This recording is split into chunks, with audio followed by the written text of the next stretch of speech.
Hey guys, welcome back to the PIS. This is Dogfighting Building Blocks, Part 1, Nose Facing. So, you've probably all experienced a fight against a guy who seemed to just have your number, or who just flew circles around you and pounded you with impunity until you were space dust. More likely than not, you probably got upset because they were decoupled or cheating somehow, or their ship was moving in a way that it shouldn't move, or whatever excuse you came up with. I've heard them all. Unfortunately, and fortunately, that's not the case. They are using the magic of the first building block, which we refer to as nose facing. Obviously, in order to hit someone, you have to be pointing or looking at the target, and frequently flick the pips into the target. This is nearly, or actually impossible, if you can't see the target.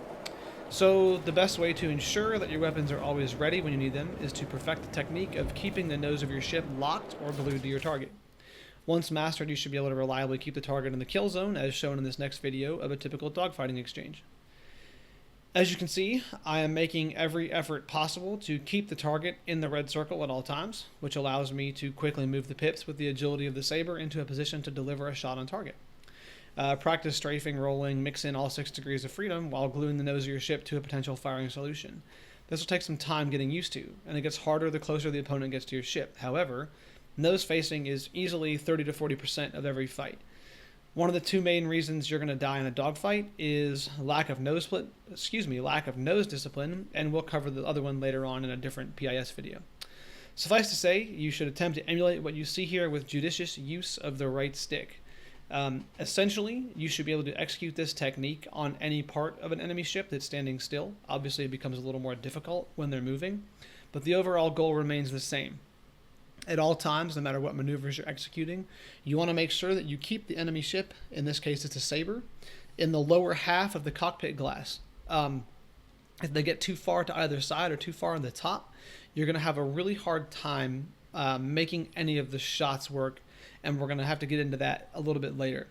But for now, what I want to show you is the basic drill that I use for nose facing and how you can kind of practice it. So we're going to take this empty ship here, and we're just going to fly around it. And at all times, we're going to keep the nose on the target.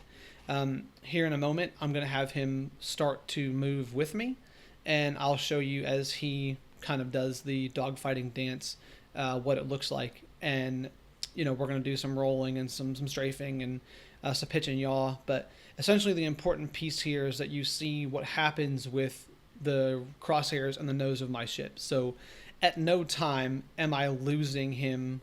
And again, sometimes he may slide in or out of what I consider the kill zone, but for the most part, he's going to stay there. And so the goal of this drill is to find a friend and fly with them and sort out a way for you to make sure that no matter what's going on in the fight, no matter how close or how far away they get, that you can keep them under your nose, as it were. Although under is probably a bad term, because really you should never have them under your ship, which we'll cover later. But I guess I should say under your thumb. So you kind of always want to have them in that lower piece of the cockpit glass and not lose them, kind of irrelevant of what your ship is doing. So we will see you for the next one.